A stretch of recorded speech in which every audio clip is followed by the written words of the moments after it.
Olá! Hoje a gente vai mergulhar fundo nas AWS Lambda Layers, que são uma ferramenta e tanto super poderosa para gerenciar e otimizar aplicações serverless.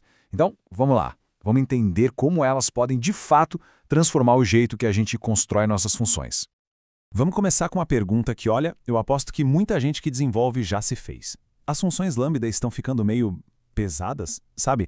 Pacotes de implantação gigantescos, aquele código duplicado em várias funções e, o pior de tudo, ficar de fora do editor de código do console só porque o arquivo .zip é grande demais. Se esse cenário soa familiar, a gente está no lugar certo para resolver isso. E esse cenário todo nos leva direto para o que a gente pode chamar de o problema da função inchada. É exatamente isso. É quando as dependências, que são super importantes, claro, começam a pesar no código, sabe? Deixando tudo mais lento, mais difícil de gerenciar. E essa imagem aqui ilustra isso de um jeito brilhante. É o antes e o depois. Na parte de cima, a gente vê o cenário clássico. Cada função ali carregando seu próprio pacote pesado de dependências. É super ineficiente, redundante. Mas agora, olha a parte de baixo. Como a Lambda Layer, as dependências ficam centralizadas. E as funções? Elas ficam limpas, focadas só no que elas têm que fazer, na sua lógica principal. E é exatamente essa solução que a gente vai explorar agora, as Lambda Layers. Elas são basicamente a resposta super elegante da AWS para esse problema de gerenciamento de dependências nas arquiteturas serverless. Então, o que é exatamente uma Lambda Layer? Bom, a definição oficial é bem direta. É um arquivo .zip que contém código ou dados suplementares. É bom pensar nisso como um pacote. Um pacote que pode ter dependências de bibliotecas, um runtime customizado ou até mesmo os arquivos de configuração. Agora a parte que realmente interessa, os benefícios. Primeiro, o tamanho do pacote de implantação diminui drasticamente. Isso já nos leva para o segundo ponto. A separação fica super clara entre a lógica da função e as dependências dela. Além disso, dá para compartilhar essas mesmas dependências entre várias funções, o que evita a duplicação de código. E isso, por sua vez, pode até desbloquear o editor de código do console e, um ponto que é crucial, permite fixar uma versão específica de um SDK. Isso garante muito mais estabilidade. Certo, os benefícios são bem claros, mas e na prática, como é que isso funciona? Vamos dar uma olhada em como as layers otimizam o trabalho num processo bem simples de 3 passos. O fluxo é bem direto mesmo. Primeiro, as dependências são empacotadas no arquivo .zip. Depois, a layer é criada lá no AWS Lambda a partir desse arquivo. E por fim, essa layer é simplesmente anexada a quantas funções precisarem dela. É um ciclo de vida simples e muito eficaz. Uma pergunta técnica que sempre surge é: para onde vai todo esse conteúdo? Bom, quando uma layer é anexada, o Lambda extrai tudo que está dentro dela para um diretório bem específico, o /opt, que fica dentro do ambiente de execução da função. É isso que faz com que as dependências fiquem acessíveis por código.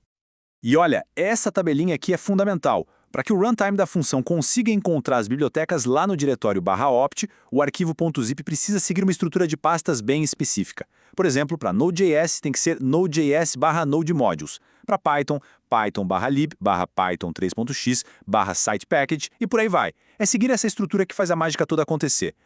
Ok, mas antes de sair usando layers para tudo quanto é lado, a gente precisa conhecer as regras do jogo. Vamos para as letras miúdas, os limites e as restrições que existem.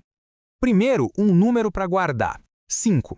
Uma função Lambda pode ter, no máximo, 5 layers anexadas a ela. E um detalhe importante, a ordem em que elas são anexadas também importa, viu? Porque é exatamente essa ordem que define como elas são mescladas no ambiente.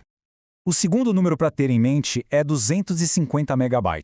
Esse é o limite total do tamanho descompactado da função mais todas as suas layers juntas. Ou seja, a cota do pacote de implantação ainda precisa ser respeitada.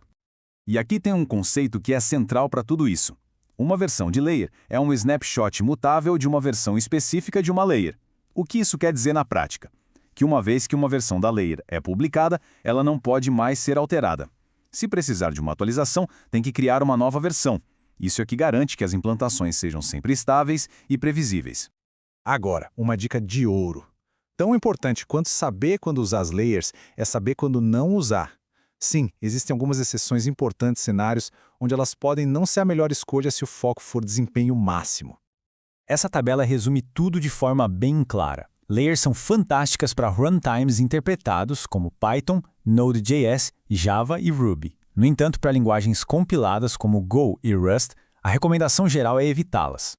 Mas por que isso? O motivo é simples. Go e Rust compilam tudo, o código e as dependências, num único arquivo executável. Colocar tudo junto nesse caso é mais performático. Usar uma layer acaba forçando a função a carregar coisas extras na inicialização, o que pode, na verdade, aumentar o tempo de code start. Então o ponto crucial aqui é, para essas linguagens, o melhor é manter tudo no mesmo pacote. Então, para a gente resumir os pontos-chave que vimos aqui.